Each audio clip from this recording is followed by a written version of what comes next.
I didn't plan to go to the dinner. All afternoon, I had turned the invitation over in my head, the way you turn a stone in your hand to see all the rough edges. My mother liked family dinners to look perfect from the outside. Everyone around the table, the good dishes out, the stories that sounded warm when repeated later. But warmth wasn't always what lived inside that house. My daughter Lily was excited, though. She had spent 10 minutes choosing a sweater that matched the tiny ribbon she liked to wear in her hair. Grandma's house smells like cinnamon, she said while we drove. It did.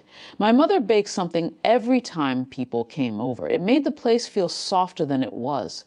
When we arrived, the dining room was already full. My brother was laughing at something. My aunt had a glass of wine in her hand. Plates were half filled. Someone had started telling a story. For a moment, no one noticed us. Then my mother looked up. Her smile paused halfway across her face, the way a curtain stops moving when the wind dies. "We were having such a perfect evening," she said, loud enough for the room to hear. "Why did you bring her?"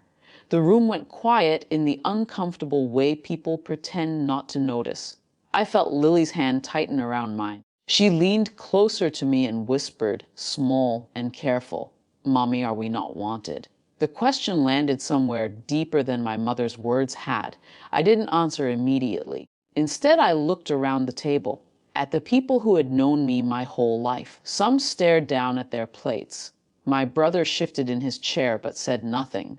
My mother had already turned slightly, like she expected the moment to pass. It had passed many times before. But Lily had heard it this time. I bent down to her level and spoke quietly. "We're leaving." There was no anger in my voice, no raised tone, just the finality of a decision. I helped Lily put her coat back on. Someone murmured my name behind me, but no one stopped us. The front door closed with a soft click. Outside, the air felt cooler than I expected. Lily climbed into the car and sat quietly while I started the engine. We drove for a few minutes before she asked the question again. "Did we do something wrong?" "No," I said. The word came quickly. "You didn't." She nodded slowly, absorbing it the way children do when they're trying to decide whether to believe something that conflicts with what they just experienced. We stopped at a small diner across town, the kind with bright lights and booths that smelled faintly like coffee. Lily ordered pancakes. I ordered tea I barely drank. We talked about school, about the art project she was working on, about a stray cat she hoped might adopt our backyard. Eventually she laughed again. That mattered more than anything happening back at my mother's house. 2 hours after we left, someone knocked on my mother's front door. It wasn't a polite knock, it was firm, urgent. My brother opened it. 2 uniformed officers stood outside, along with a woman carrying a folder thick with papers. They asked if my mother was home. The room, which had slowly returned to conversation after we left, fell silent again. The woman introduced herself calmly. She worked with the Regional Health Oversight Office. There had been a situation at the assisted living facility down the street from my mother's neighborhood. A licensing issue, a temporary closure order that required immediate coordination. Residents had to be relocated quickly.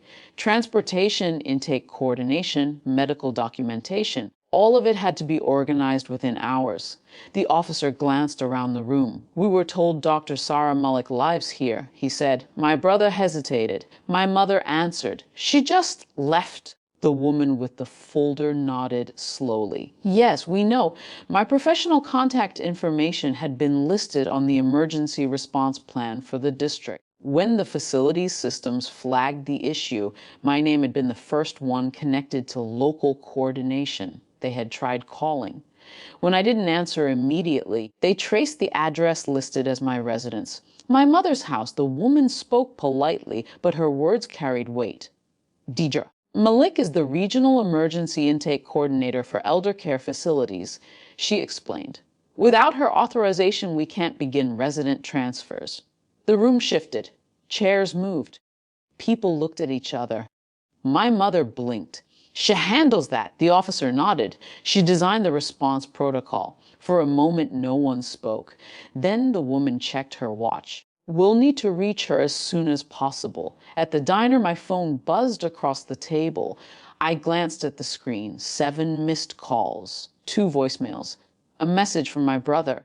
They're here asking for you. I sighed quietly. Lily looked up from her pancakes.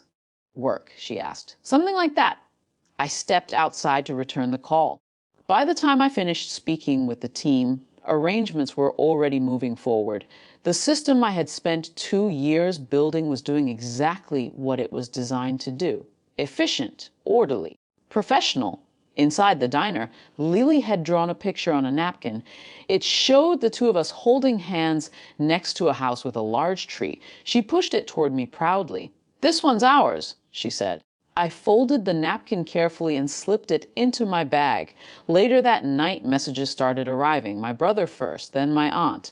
Then, eventually, my mother, short apologies. Careful wording. The kind that tries to repair something without fully examining how it broke. I didn't answer right away. Lily was asleep on the couch beside me, wrapped in a blanket, one hand still loosely holding the ribbon from her hair. I watched her breathe for a while. The house was quiet. For the first time in years, the silence didn't feel heavy. It felt steady. I didn't know what my relationship with my family would become after tonight. Maybe polite distance. Maybe something rebuilt slowly. Maybe nothing at all. But Lily had asked a question earlier that evening. Are we not wanted? And tonight, without raising my voice, without fighting for space at someone else's table, I had answered it the only way that mattered, by choosing where we would sit instead.